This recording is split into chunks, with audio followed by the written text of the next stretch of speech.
umugani ubwenge bwa Kanyarwanda n'ibanga ry'umusozi w'amayobera. Kera cyane mu gihugu cyari cyiza cyane cyitwaga Urunani, hari imisozi miremire, amashyamba yijimye ndetse n'imigezi itemba amazi meza.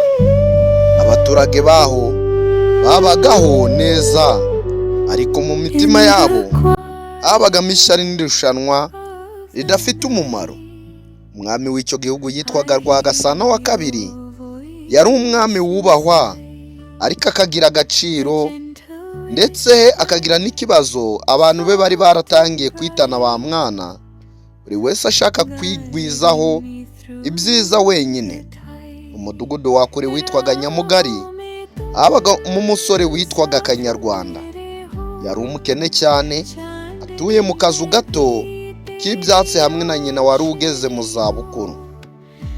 Ubuzima bwari bumukomereye, yari azwiho umutima mwiza n'ubwenge bukomeye. Umunsi umwe Kanyarwanda yagiye mu ishyamba gushaka inkwi.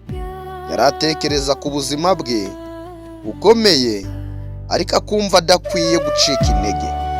Ageze mu ishyamba yumvise ijwi rito ririra, ndetse yitegereje asanga ni akanyoni gato kafashwe mu mutego. Nubwo yari ananiwe, ariko yarihanganye aragasatira, arakabohora agakura mu mutego.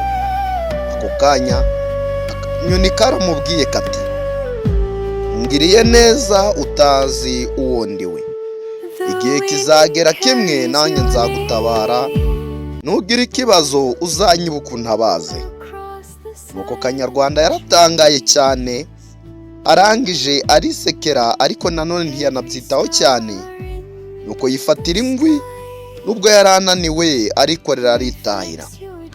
Nyuma y'igihe gito amapfa yateye mu gihugu cyabo. Imvura irabura, imyaka iruma, amatungo arapfa, abaturage batangira kwangana no kwamburana. Umwami Rwagasana yahamagaye inama y'igihugu, asaba ibisubizo by'ikibazo cyari cyateye mu gihugu cyabo.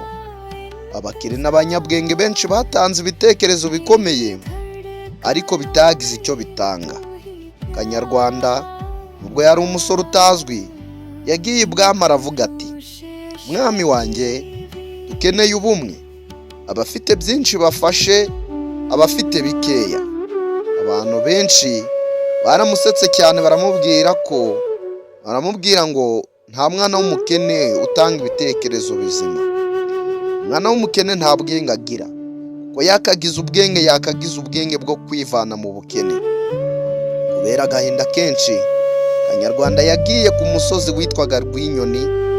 Aho niho ka kanyoni yigeze gukiza agakura mu mutego, kamubwira ko hari isoko, ndetse kayamubwiye ko hari isoko yihishe, ndetse iyo soko ariyo y'amazi ishobora gukiza igihugu, ndetse amapfa agashira.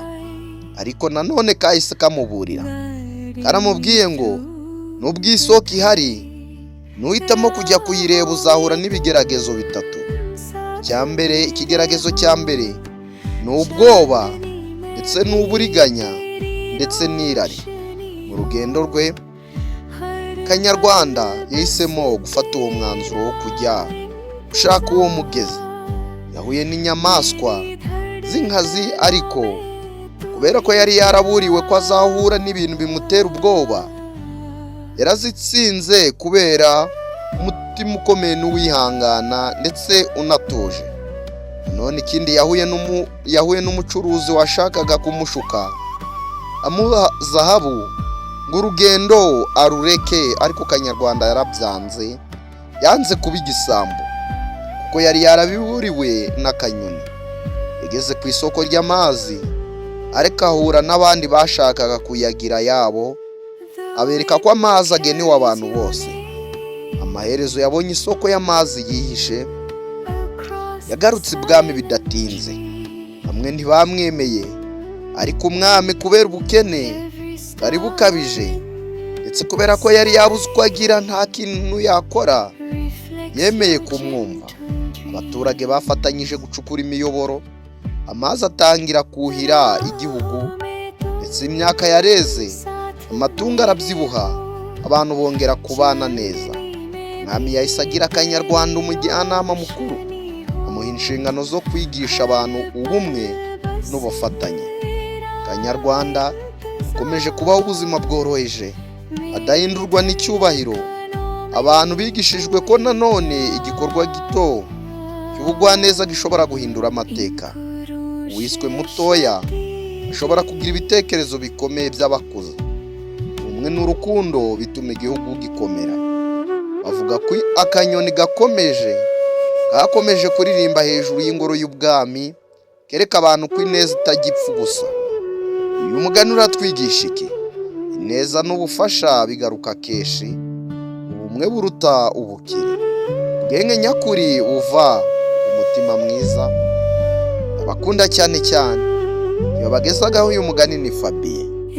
Ese wamaze kuduhereza subscribe? Izera neza ugiye kuduhereza subscribe. Manikomeze bandebera icyoroshye. Yewe ndagushimiye kuba warayiduhaye kandi nawe ugiye kuyiduhereza. Imana iguhe umugisha. Uke kohereza like iyi video. Ciao.